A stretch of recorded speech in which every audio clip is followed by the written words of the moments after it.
All right. So I guess now you understand what the plan was. Absolutely. At Colts Law, we talk Indianapolis Colts football. We're going to stick to what we know, fundamentals and technique, 1% better every day.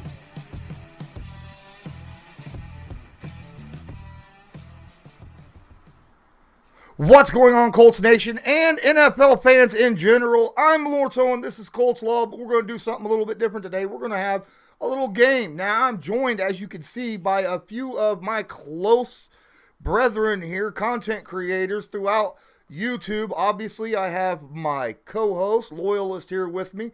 My boy Shades, Ray Route from Dear Pats Nation. And then Culture Shock, who I was just on his stream earlier as well. Today we are going to have a Would You Rather NFL edition kind of game go on. And I'm going to give you the rules about it here in just a second. That way we can understand exactly how it works. Basically, each of us is going to get a moment to ask a Would You Rather question. I'll start. That way you can understand kind of where I'm wanting to go with this, and each of us will give our answers.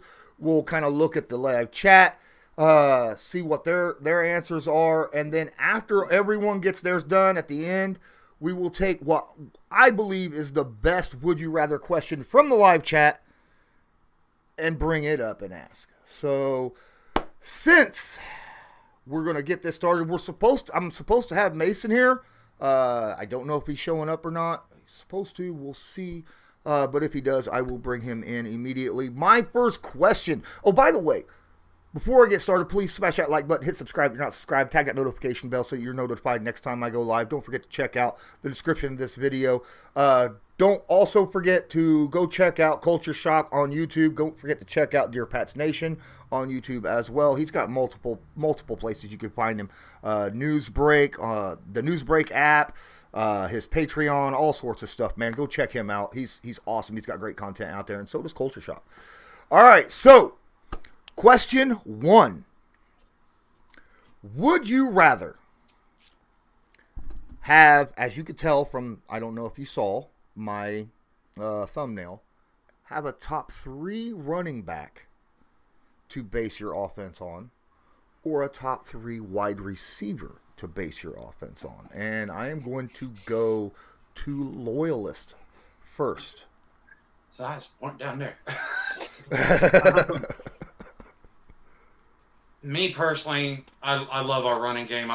I'd like to have the running back. I just feel like, nowadays, especially when you say running back, you got, they catch the ball, they run the ball. So if he's a top 3, I'm assuming that it's this running back that we're getting is going to be elite in one department or the other.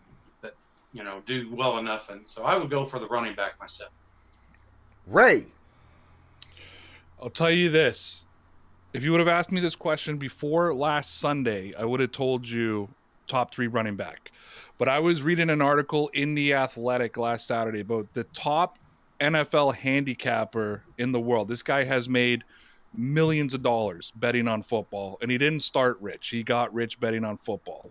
And not just football, all sports. And they asked him, what's the hardest sport to bet on? And he said, football is the easiest. He says, to make money in football. And he said, if you look at all the analytics, you look at every traditional stat, you look at everything, in the modern day NFL, the teams that win Super Bowls are the teams that have the most proficient passing game, the team that knows how to air out the ball. He says, run teams don't win Super Bowls anymore, so I'm going to have to go with the top 3 receiver. Fair enough. Culture Shock, what's your answer? I'm going to be a little biased here. I'm going to pick top 3 running back. I love running games. People talk about running backs all the time. The Adrian Petersons, the Christian McCaffreys, even the Zeke in his prime form, the Dalvin Cooks. All these guys that can pretty much do more than one thing and can pretty much carry an offense like McCaffrey and Dalvin Cook. But I definitely love the running game, so I will have to go top 3 running back. Don't forget, put your answers in the question. Those of you that are in the live chat, I see a ton of you, so appreciate you all for being here. Don't forget to smash that like button. My answer to this question is I'm going to lean Ray. And there's a reason why. My reason for leaning towards wide receiver is, I mean, both of them are very important to teams. Both of them can produce. Both of them can do a lot of stuff. But running backs in this day and age don't last long. Yep. You could have a top 3 running back, and he'll only be a top 3 running back for 2 or 3 years, maybe, right? And then he's done. Whereas wide receivers seem to have more longevity. So, I mean, if you're looking at, would I rather have a DeAndre Hopkins or, Derrick Henry? Obviously, I love Derrick Henry. I think he's a beast in the run game. But how long is he going to be this big beast at the running back position, right? DeAndre Hopkins has been at that level at wide receiver for just as long, if longer than what Derrick Henry has, and I expect him to be as good longer than what Derrick Henry is at the running back position. So just because of longevity, I would have to go wide receiver on that aspect. Could I add in one more point? Uh-huh.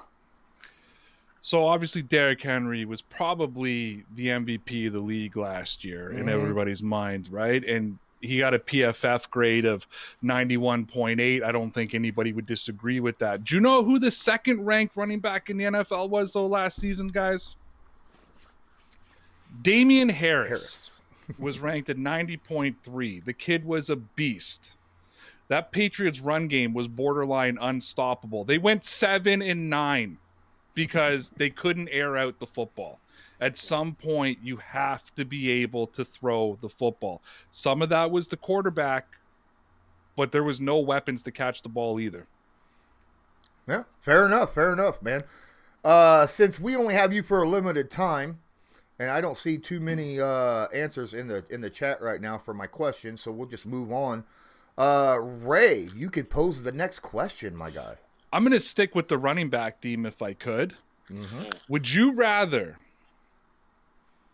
as taking them as a rookie, so you're starting them as a rookie, okay? So not now, but you're you know what they've done now, but you're getting them as a rookie. And you have the choice to draft either Derrick Henry or Christian McCaffrey.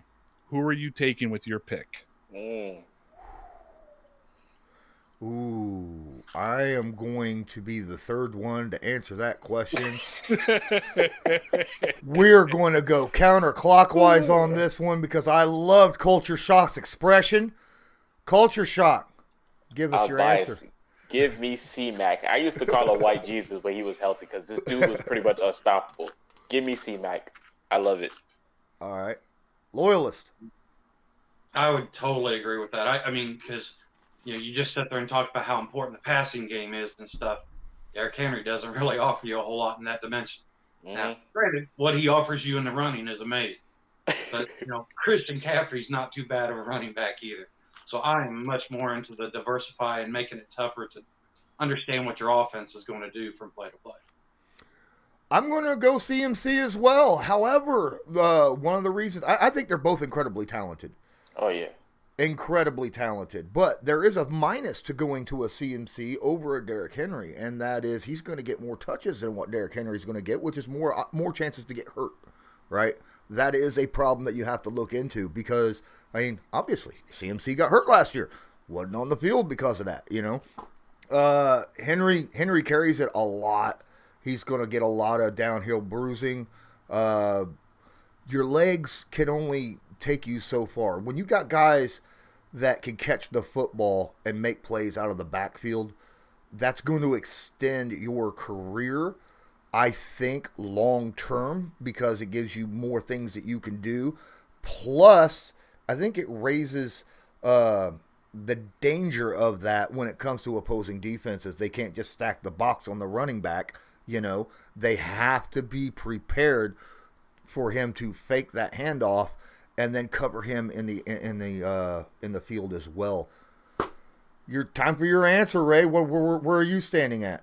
I'm going to be the lone duck here, and I'm going with Derrick Henry. And I'll tell you why. And I know you guys are going to say, you're just the guy who said you need the passing game, and that's exactly why I'm taking Derrick Henry.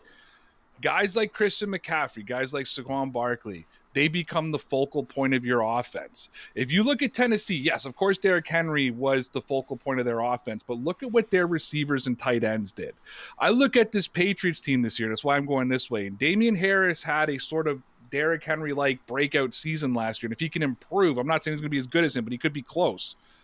But now we've got Jacoby Myers, Kendrick Bourne, Nelson Aguilar, and obviously Hunter Henry and Jonnu Smith. You want to stack the box with 8 people, you're going to leave a lot of capable receivers out there to catch the football. And if you get receivers that are hard to tackle, Paris Campbell, you know what I mean? When the Colts don't ruin them and hurt them.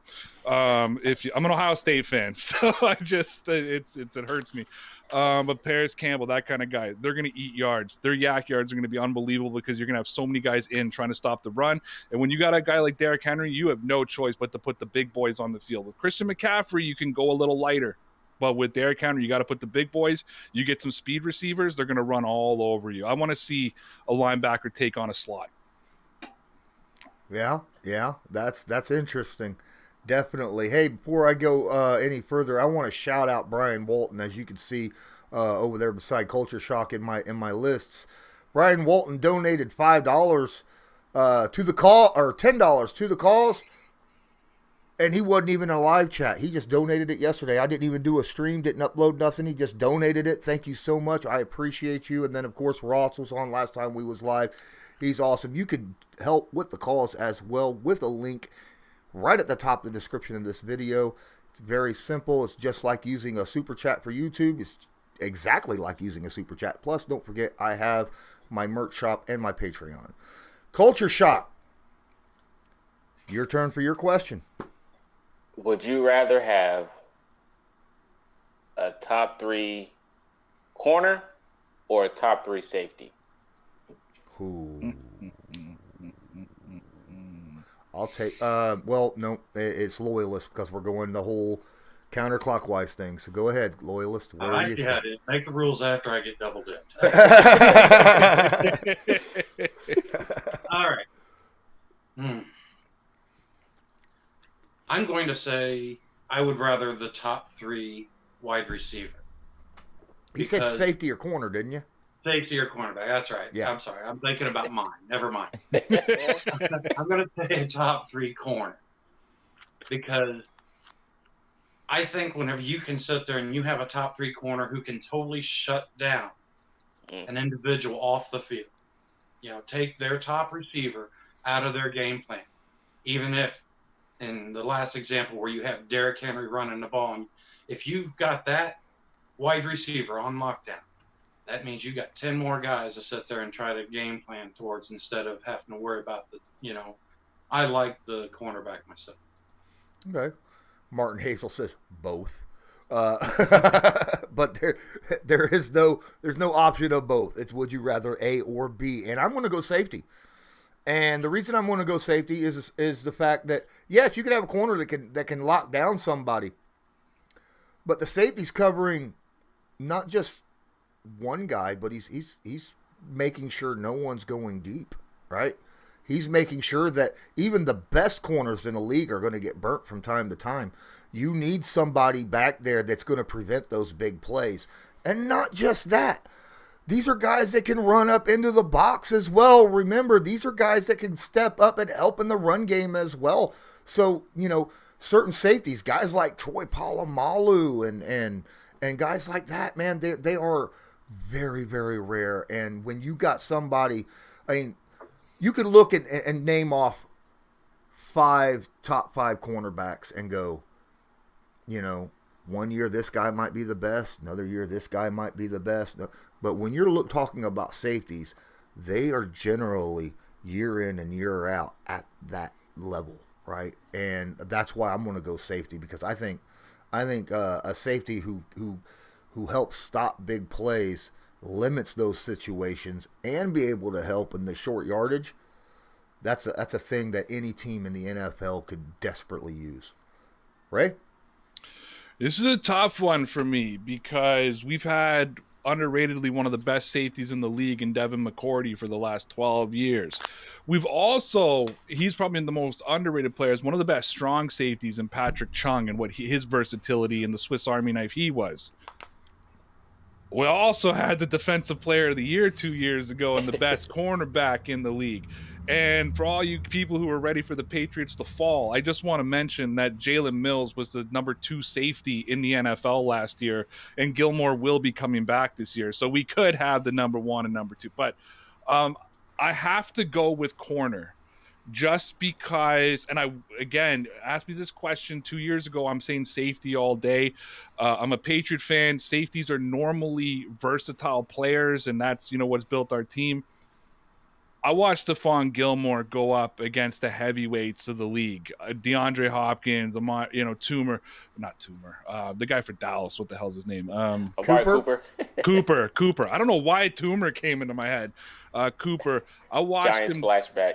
I watched him go up against the best heavyweights in the league, and I watched him shut them down game in and game out. I got to go with corner because when you can take away a team's best weapon, that makes everything easier for everybody else on your field. All right, Culture Shock, give me your answer, then we'll make it quick because we got 3 minutes before Shades has to go, and we'll have Loyalist ask his question, and he can give his answer real quick. All of you had interesting takes. I love the corner position, but when I want safety.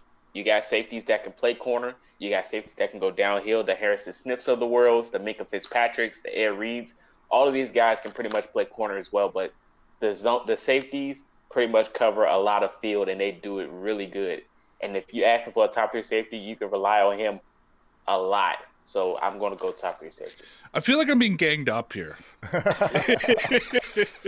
Loyalist went corner. He went corner, yeah. Oh, okay. We're good then. Good. Me and Loyalist got it. Just all right. Yeah, no, we're not. This is why you're here, man, because different takes. You're a Patriots fan. Since we're all cover the Colts, think about this, ladies and gentlemen. We might have similar takes. That's why I asked Ray to come in so he could have possibly a different take because he follows a different team. So thank you. So I'll push this to 725 so we can go the normal. We can go the normal circle here. Okay, Loyalist, your question. Right. Would you prefer to have a top 3 wide receiver supported with average to people that wide receivers that you don't really know that well, or would you prefer to have a team with 3, say top 50, nobody in the top 10, but top 50 wide receivers on your team? Oh, so a really, really good wide receiver or a bunch of above average wide receivers? Yeah. Interesting. Well, since Ray's given a little bit of extension here, I'm going to go and take my rightful place as the first person that has to answer that question. And I'm going to go with... Stop him from doing that, Ray. I'm going to go with a bunch of above average receivers. And I'm probably going to get ganged up on here on this one, but in my opinion, if you only have one really good receiver and a bunch of below average guys, you could take that one guy out of the game by double and triple teaming him, and then the rest of the guys are supposedly easier to cover with lesser cornerbacks and linebackers and stuff. I'll take a bunch of above average guys. You don't know where you're going with the football. This guy could be the guy that everybody's going to one game. Then the next game, this guy could be, because you don't know who's getting the football. I'll take a bunch of above average guys over one really, really, really good guy. Shades? I'm a Patriots fan. Outside of Randy Moss, we don't know what a really, really, really good receiver is, okay? Danny Amendola, average. Chris Hogan, average. Julian Edelman, above average. Playoff Edelman's a little bit different, but regular season Edelman, above average. Deion Branch, above average, maybe. Brandon LaFell, average. Malcolm Mitchell, average. And so on and so on and so on. Jacoby Myers, a little bit above average. And yet, we win Super Bowls with those kind of guys. Does that have a lot to do with Tom Brady? Yes, but when you have a bunch of fast, average to above average receivers, you can't cover everybody. Somebody's going to get open. And we're just talking receivers. I can still have Gronkowski as my tight end, right? I can still have James White as my running back. We're just talking receivers. Look at the Patriots team this year. This is a typical Patriots team, and I love it. You've got 2 star tight ends with 3 average to above average receivers who are going to get their feed. They're going to get open because you're going to be too busy on the tight ends. You're going to be too busy on that. And what do all 3 of those guys have? Speed. These are going to be underneath passes, 3-4 yards. It's going to be all yak yards up the field. As soon as Cam Newton can finally peter out and they can, Belichick gets over his love affair with him, they put in Mac Jones. I'm going to take 3 average to above average receivers every day of the week. Marcus? He forgot to mention the legend Philip Dorsett for the Patriots. Oh, Philip Dorsett. Yes. Philip. Yeah, but when it comes to my take, I'm going to go to the top receiver. I love a guy that's going to go out there and you can rely on, like a Julio Jones or that in his prime of that nature, or Randy Moss, for example. Marvin Harrison. Or Marvin Harrison or Reggie Wayne. A guy that you go up, you throw the ball, he's going to go get it. Simple as that.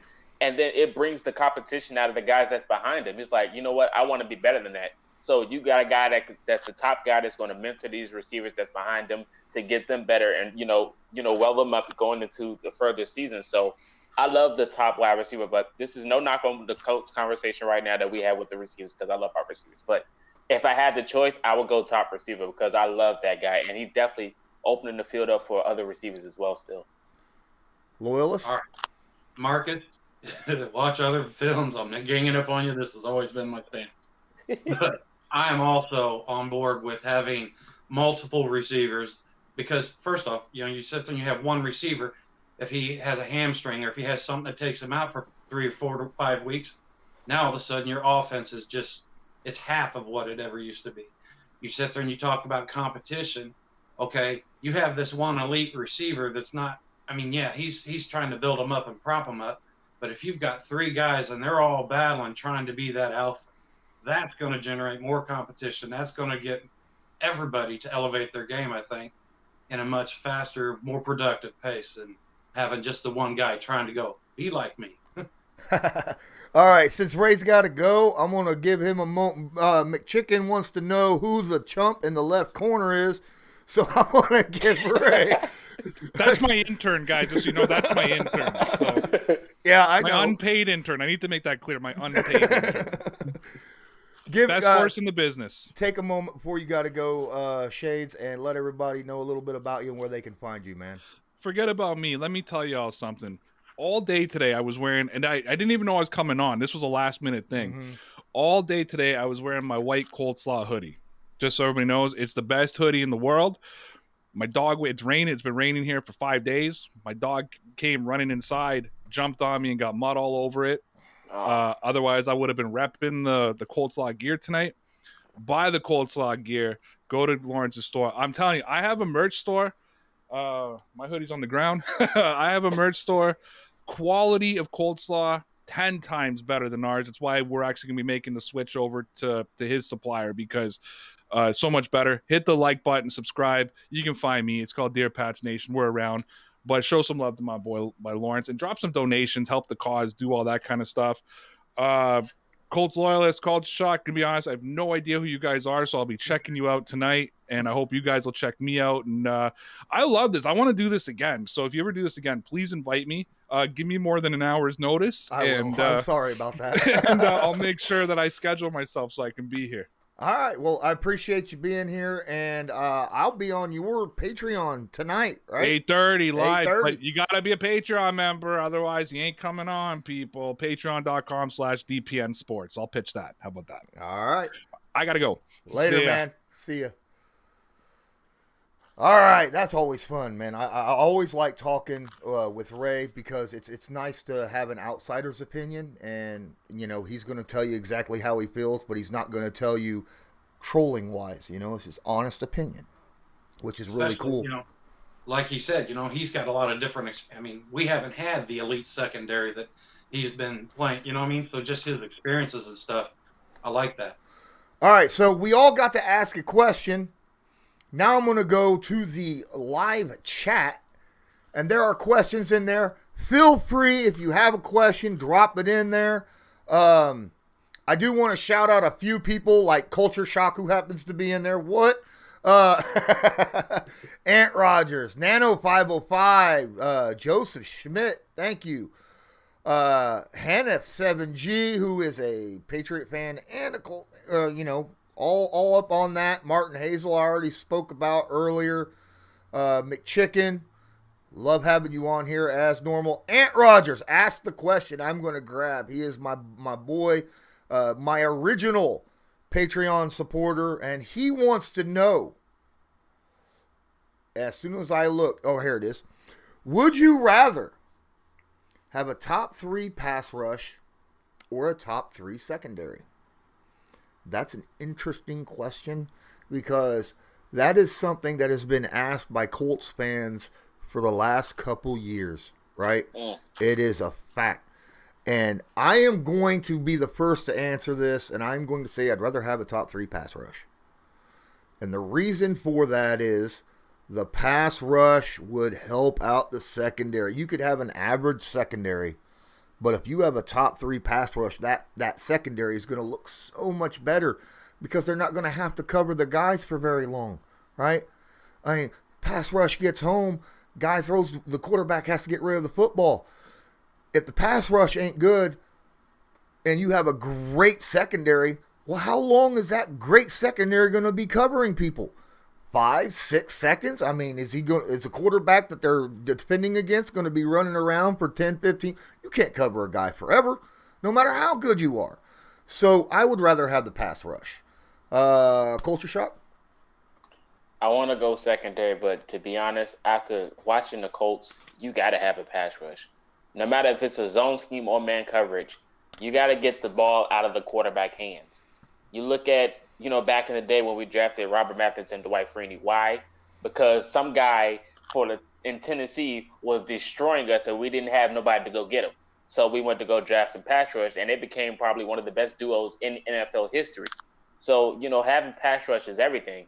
Even used last year as an example, when pass rush was working, like for the Green Bay Packers game as example, a guy like Rocky Sin caught an interception that everyone hates, pretty much don't like in Indianapolis. So, you got to have pass rush, and I'm definitely on that side because I've seen some things. I've seen some things. Poor culture shock, man. He looks like I also like the pass rush. I mean, just like you said, most of our success. I mean, when Peyton Manning and the offense was really clicking, that was special to watch. But you know what? If you're sitting there constantly sitting on the bench watching your defense get the ball just matriculated down the field, and you don't have a pass rush to make them make decisions and, maybe turn the ball over with a fumble. And I just love watching quarterbacks get blown up as long as they're not ours. So I'm totally for the pass rush. All right. Another great question by McChicken. What's up? You bringing in the questions here, my guy. Guys, don't forget, please smash that like button, hit subscribe if you're not subscribed, tag that notification bell, and check out all the links in the description of the video. I'd really, really appreciate it. McChicken says, would you rather have the best run-stopping linebackers, but they can't cover for Jack, or the best pass-covering linebackers, but they can't stop the run? Wow. That's deep. That is deep, and I'm giving it to you, Culture Shock. You're the first one on this one. I gave the first answer on the last question. You get the first one this time. Colts loyalists, keep tabs on this. Thank you. I might need to make chicken to figure this out, but I'm going to go with linebackers and pass coverage. I'm going to go linebackers and pass coverage. Why? Because I think the defensive line can have a way better chance of getting through in less than 2 seconds than a linebacker. If you have a guy like DeForest Buckner on that line that can pretty much open it at any moment, or somebody screaming off the edge like a J.J. Watt or some guy like that, or Zadarius Smith, you have a linebacker that can play pass coverage is helping the defense emotionally. It's like enlarging the pass coverage for like the secondaries, the corners, all those guys. So you can't really throw it anywhere because you have pretty much corners anywhere. Like a box safety, for example, that's sitting in the middle of the field. That's going to help your pass coverage a lot. And if you have a good defensive line, you're not going to really need that linebacker to be a good run stopper. He can be an average one. So I'll go with the pass coverage linebacker. Loyal. Me as well. I would totally go with that. I mean, especially in the league that it is, excuse me, right now, with I mean, these quarterbacks and the tight ends and stuff. I mean, you've got to have a pass coverage linebacker to help compete against these tight ends, because if you don't, they're running down the middle of the field all day long. And, then you've got tight ends coming up on safeties, and nobody wants to see that. You know what I mean? Whereas, like Culture Shock said, the run game you can bring corners in on blitzes. You can, you can scheme around to stop the run. I mean, I can't sit there and imagine having that tight end or that slot, wide receiver coming through and just opening up the middle of the field like that. That's just no way. All right, so my answer is going to be a little funny because mine is it depends. Are we running a 4-3 or a 3-4? Because that makes a difference. If we're running a 3-4 where we only got 3 down linemen and 4 linebackers, I need those linebackers to stop the run. Period. Otherwise, they're going to run on you all day long, and they won't have to worry about passing the ball. All right? There won't be maybe 3 balls passed because the linebackers can't stop the run. And if you're running a 3-4, that's what you need them for. If you're running a 4-3, your 4 down linemen, that's their job, right? Clog the holes, stop the lanes from opening up.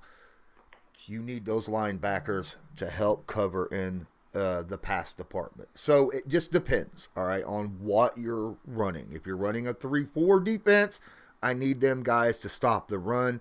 Otherwise, it's going to be a long day for that defense, and they're never going to get off the field except when the offense finally runs it in for a touchdown, each time. But if you're running a 4-3, you got to have guys that can cover the pass. Absolutely. At least that's how I feel about it anyhow. So I'm going to give the run stopping linebackers a little bit of push here as opposed to what you guys were giving. All right. So I don't see any other questions that got dropped. Does anyone else have any more questions here? Loyalist or Culture Shock, do you guys have another would you rather question that you want to bring in? Yeah. Would you rather have a top 3 wide receiver or a top 3 tight end? Wide receiver. I'd rather have the wide receiver. Depends upon what you're considering a top 3 tight end. Because you got those tight ends that, all right, let's switch it up. Would you rather have a receiving tight end or a blocking tight end? How about that? That's tough. I mean, for real, because if you got a tight end that can't block, then he's useless. Trey Burton. he's useless for like half the plays, right? So I need my tight ends to at least be able to block average. I mean, I feel that way. I get it that, the Pitts of the world and stuff, they're out there, they're dangerous, they're scary, up the middle, stuff like that. I understand that. But if you can't pass block or run block, then no one is going to take you seriously when you are running, They know you're not going to sit back and block. They're only going to be covering you, and if the ball's going off on a run, they're just going to walk right past you because they're not worried about you blocking them out. And the guy that you're against is going to end up making the play. So I need my guys to block. I get it's not the sexy pick, but I still need to have my guys block. Loyalist? Yeah, I mean, I'm a line guy. They've got to block. I mean, like you said, you can have a Pitts, but if you have a Pitts without a Doyle or without somebody who could just sit there and level somebody, your quarterback's still not going to be able to get the ball off to Pitts. I mean, I feel like you have to have that blocking in place before you got to build inside out. You can't sit there and worry about all the shiny, cool little things out on the edges. You got to get the heart and soul taken care of first. Yeah, man, absolutely. For my pick, I would go blocking as well. I mean, just be honest. Even Anthony Costoso could catch the touchdown, so I would definitely go blocking tight end over a receiving one. I would have brought up another question, but a few questions are rolling up in the chat. But before we get to that one, would you rather have Kittle or Kelsey? Kittle. I'd rather have Kittle all day. Kittle is so hard to decide on what he's going to. Kelsey, you know where he's going to be. He's going out for the pass, and he's always going to go out for the pass. And Kittle, and I'm going by prime time. During their primes. Kittle now, Kelsey 5 years ago, right? Yep. I'll take Kittle because the man can block. He's a beast. He's very physical, and he can catch and run. So I love Kittle. Yeah. I like Kelsey too. He's good too. I'm not it's a trashing tough on one. him. I'm just saying I'd rather have Kittle. Yeah, and me, I like Kittle's just his whole personality. He's that tough guy. You know what I mean? Where for me, I like Kelsey and what he brings to the pass game, but he also seems to have that sort of that prima donna or that wide, that hot head. If he doesn't like the way things are going, he's going to be the one that's, I see him causing more problems before Kittle, player like Kittle would, is what I'm saying. Kittle's very loud, so I'll take Kittle. All right. In the questions that we were talking about just now, a lot of them are in here, but I am going to.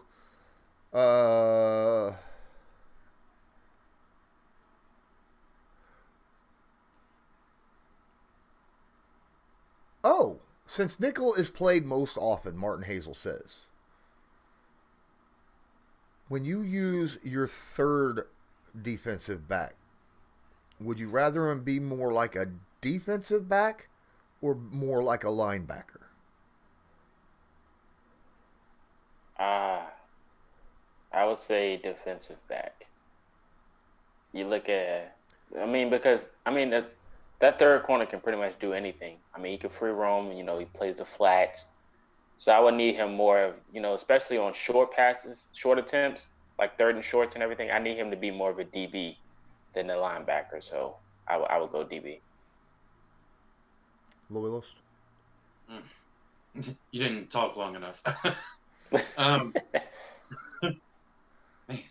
If you can't answer it, that's fine. If you don't want to, I keep wanting to say what Marcus said, but then I picture Bob Sanders, and I'm just like, he hit like a linebacker. Yeah, he sure did. If I've got a defensive back that can put that hit on people, then this is a no-brainer. You know what I mean?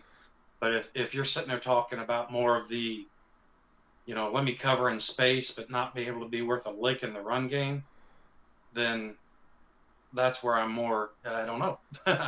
Everybody has that Pat McAfee moment. Yeah, right. There you go. Would you rather? Now, McChicken, I'm going to reword this. Well, hang on. What was your answer, Lawrence? Yeah. Oh, yeah. You see, keeping tabs. I like that. Keeping tabs. Good job. I need my guy to cover. We have linebackers on the field. If you're putting a third safety or a third DB on the field, it's obvious that they got a passing situation going. I need them to be able to cover the ball. I get that they might run out of it. I get it. I understand it. But in that situation, they got to be able to cover. It's just all there is in my opinion. I get where you're understanding. They need to be able to tackle too, but I want them to be able to cover. I'm going to reword this a little bit. He's talking about what position would I coach or us coach. I'm going to reword it, and I'm sorry. Actually, I like Anthony Hart's question even better.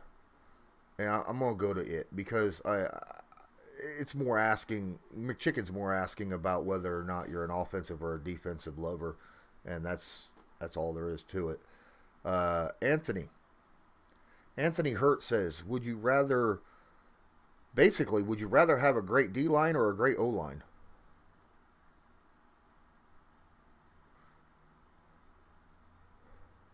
Well, okay. What's the other one going to be like? Do you have a great D-line and your O-line's garbage? We'll call the whichever one you pick is great and the other one is average. You know how hard that question is? Well, for a guy that that watched a few teams in this past years as a Colts fan with no offensive line, I'll go offensive line over average, and the defensive line would be average because, I mean, one guy could be a stud in that D line, but for offensive line, you need all the protection in the world. And I just have to go offensive line. Yeah, and you can have a really good defensive line and still, if your offense is not able to put any points on the board, you're not going to win too many games. So, I'm all about the offensive line anyhow, but I would definitely say that I want, after seeing Andrew Luck and not be, I mean, man, we were robbed there, so I don't wish that. It's like the whole Cincinnati Bengals question, you know what I mean? I just like, no, get that tackle, protect them. So yeah, I'd go O-line. I go O-line too. And just to add on to what you guys are talking about, this is an offensive league now. This isn't a defensive league. And defense helps. Defense wins championships, but offense gets you there. Offense gets you there through the season.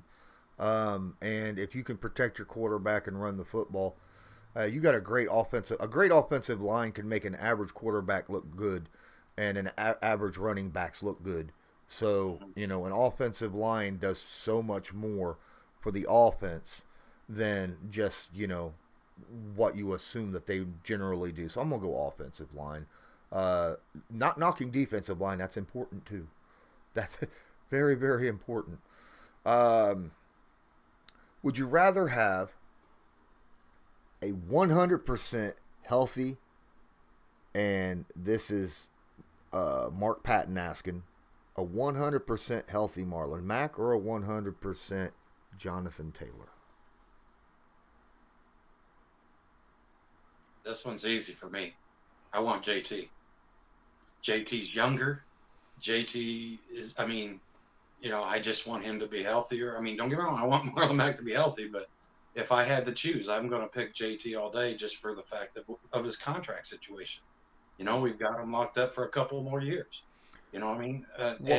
What if the contract and the age wasn't a thing? What if they were both 24 years old and you had them under contract for 4 years each? That wasn't a question. Okay. If you give me Marlon Mack with the way he was hitting holes, in 2019, the way because the first year or two, Marlon was more of a kick it outside. He became a lot better at reading the blocks and stuff. Okay. I still think I take JT because JT just, for me, I feel like he's just got that something extra. I mean, I think JT's actually got the ability to be so good that I could see the Colts re-signing him.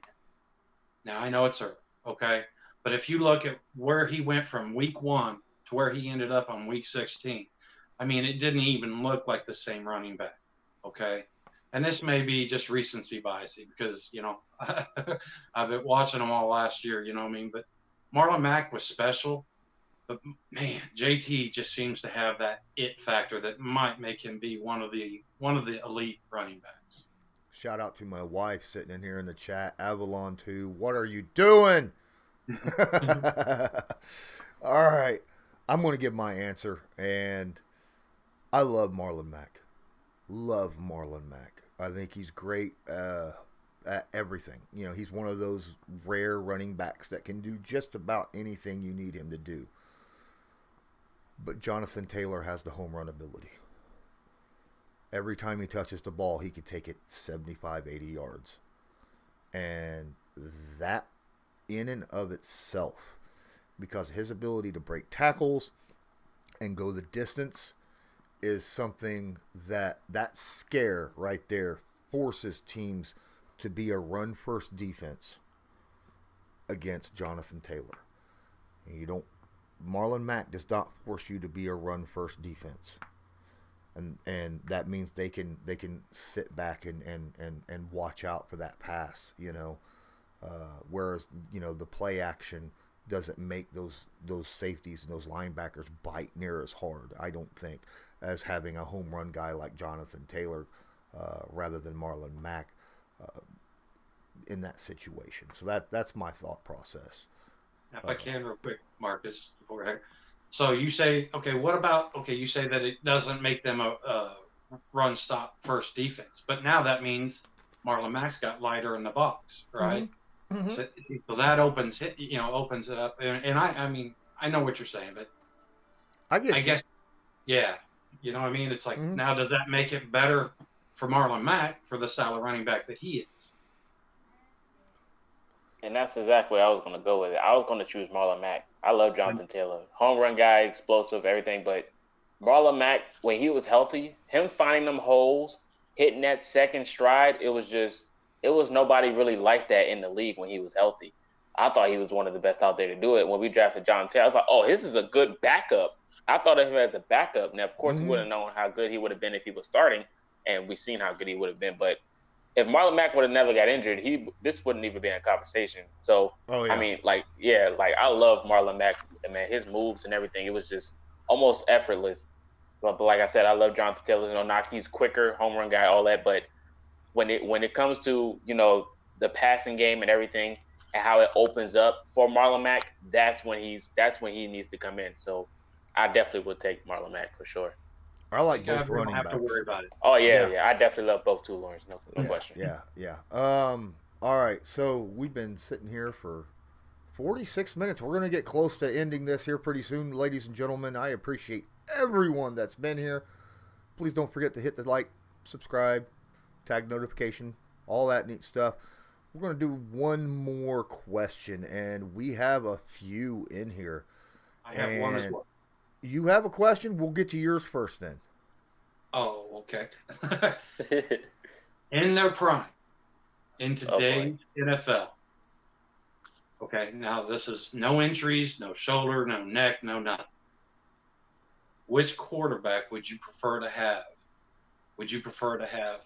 I know, this is the one that's asked me all the time, so would you prefer to have Peyton Manning or Andrew Luck? See, look at you guys both looking. Hey, I'm asked this one on a daily basis. Would you rather Andrew Luck or Peyton Manning? I'll answer first. And then we're talking today's NFL. Mm-hmm. Andrew Luck. Me too. I love Peyton Manning. Very accurate. Great at reading a defense. His preparation was amazing. But what would have Peyton Manning been like with an average, or below average offensive line, wide receivers, tight ends, things like? If he didn't have that great offensive line, if he didn't have Marvin Harrison, Reggie Wayne, Brandon Stokely, Dallas, and Edgerrin James, and all those, what would he have been like? We know what Andrew Luck was like when he had just an average to below average people around him. He lifted the team well above. And on top of that, in today's NFL, you kind of need a guy who's mobile. I mean, you really do. Because defenses are so much faster and they get after the quarterback so much harder. You need a guy who, when the offensive line does break down, he can get out and escape that occasionally. I love Peyton Manning. And during his era, he was one of the best to ever do it. But I would rather have an Andrew Luck type guy currently right now. I'm going to go Peyton Manning. Peyton Manning was a god walking on that football field. And you say both healthy, and then you put him in today's football. Back in the day, Peyton Manning was getting 50 touchdowns in his sleep. So now you look at today's football with a Quentin Nelson. Like, I could just picture it now. You know how good he made Demaryius Thomas a top wide receiver. Imagine what he could do with a Michael Pittman Jr., a T.Y. Hilton, a guy like Mo Ali Cox, like 6'7", telling him to go get it. He could have been Demaryius Thomas at tight end. Like, the thought process of him being healthy and being with this offensive line, it just changes everything. Of course, he's not mobile, but look, Tom Brady isn't mobile. Look what he's doing with a good defense and wide receivers. Like, and he's better than Tom, but I'm taking Peyton all day. I love Luck. mobile guru, definitely the son of Peyton, but nobody wants to acknowledge that. But definitely, I have to go Peyton, man. He's just hands down a legend. This is a trap question because there's, I mean, no matter what, when you pick somebody, it sounds like you're downing the other guy, and both quarterbacks were loved by this franchise. So yes, and see, that's the thing for me. I mean, if Andrew Luck was just average at getting us into plays, pre-snap, or if Andrew Luck was just average at being mobile, then it would draw this, to where it's an easy answer. But Andrew Luck wasn't a scrub in any of these areas, He At was, all. So that's the thing, but man, I just can't get over how many games that Peyton won, just like you said, before he even stepped on that field. Mm-hmm. He wasn't playing the players. He was playing the coordinators. He was out there, and he had this gravitas in him, or this ability to take control of the situation. And Andrew Luck was great, amazing. But you hear people like McAfee and stuff talk about, I just wish he was more of an ass. Oh, sorry. But I just wish he was more of that type of thing, And like I said, I just, to me, Peyton just won so many games before he even got on the field, just with his preparation and with his mental toughness and everything. But yeah, I gotta take a mobile quarterback that can take some hits, because he's just, in today's day and age, these defenders are faster, the linebackers are covering. You've got to be able to get up the field if everything falls apart. And that was one thing that Peyton never was going to do, unless, he did the whole bootleg and everybody's over here on this side of the field, He wasn't going to run away from it. Manning runs it in for a touchdown. There wasn't anyone within 30 yards of him. We've seen that a couple times. The last question I'm going to bring up, and thank both of you for coming on and doing this with me. I had a lot of fun. This was great. I love doing games like this. This is awesome. My heart. Would you rather have a defensive-minded head coach or an offensive-minded head coach? And I'll take this one, since that will give you guys both a little bit of time here. I'll take the offensive-minded head coach. The way we got it set up right now. I'll take that offensive-minded head coach and just leave the defense to someone you have a lot of faith in. Okay?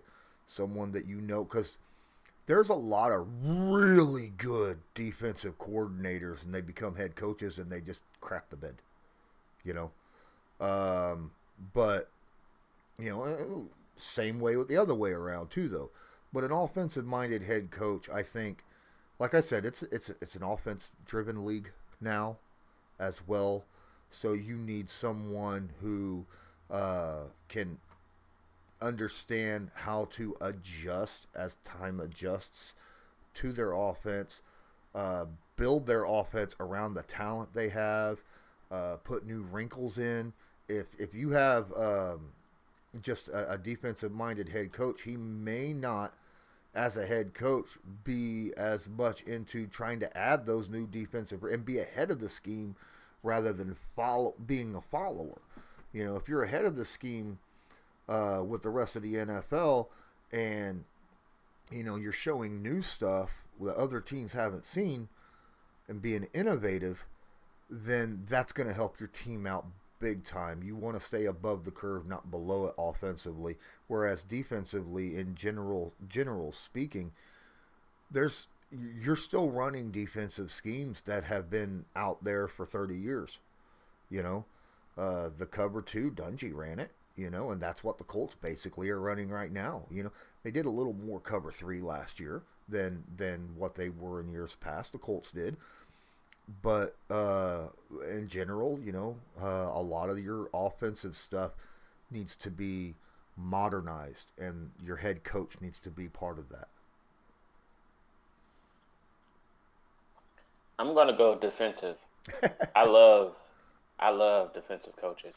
I love offense too, but just look at the Tampa Bay, the last Super Bowl, for example. That defense was running through screaming on pretty much every play, and they couldn't dial up anything. Now, of course, a few plays went by, but if you have a defense that can pretty much put up at least 20 points in the first half or something of that crazy nature, I feel like that'll pretty much put you in a comfortable spot that you have an offense that can be at least average to control the clock and get you a win. So I love a defensive-minded coach that's going to go out there and be aggressive, throw a few blitzes in there, disguise a few schemes that offenses haven't seen before, and switch it up. I love a defensive-minded coach for sure, definitely. So you're a Dungy over Wright guy? Oh, yeah, absolutely, man. Okay. I love a defensive coach. All right. Loyalist? I was sitting here thinking about, certain coaches, and to me, a defensive player is more of a fly by the seat, full throttle, and whereas the offensive-minded quarterback or coaches seem to be more of the cerebral, more of the, you know what I mean? And then if you just have a little bit of gambler like you do with Reich and stuff, you control that game a lot more from the offensive-minded type of coach, okay? The defensive-minded coach, you might pick up a player from an opposing team and then try to drop him into pass coverage when he shouldn't be doing that as a defensive lineman.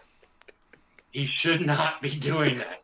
I know exactly what you're talking about. Defensive-minded coaches sometimes seems like they try to make things like a round peg to fit through a square hole. It just doesn't always seem to work. Whereas your offensive-minded coaches generally you like to think and be more cerebral and find the right solution instead of just trying to power through it.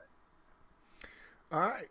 Well, that's our answers, ladies and gentlemen. Thank you all for being here. Please don't forget to smash that like button. There's a share button down there, right there underneath Culture Shock as well, where you can hit that button, copy the link, and share it to your favorite social media and so I'd appreciate that if you want to support the channel and can't do it any other way. Hit that like button and share. I really, really appreciate it, and it would help me out a ton.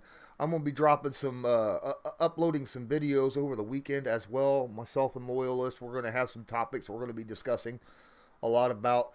Culture Shock, there might be some guys in here, especially guys that follow Patriots and other teams and stuff that come into mind. Why don't you give them a little bit of information about yourself and where they can find you? TikTok, you can find me on TikTok at Culture Shock, Instagram, Culture Shock, on YouTube mostly. You got to turn on your notice to know when I'm dropping a video going live because of my work schedule, but it is Culture Shock on YouTube as well. Twitter is Culture Shock _ due to my first one being in prison, but you can find me on there as well. I appreciate everyone for tuning in. Today's debates have me brain blasting on a video that I'm going to drop tomorrow, so you guys stay tuned for that. Nice. I know it's going to draw hectic, but that's what I like. I like hectic, so stay tuned for that. Appreciate everyone. Appreciate the invite as well. So he's on TikTok. That's right. Do you do dances on? I'm not dancing yet. Oh. I need to get an invite from Blue and Kenny Moore so we can do a montage of dancing video together. All right. Just don't go to away games and dance on other teams' logos. Might do like a Cabbage Patch or something. All right. Thanks, everybody, for joining. I'm Lawrence Owen. That's Culture Shock. That's Loyalist. And until next time, as usual, have a good one.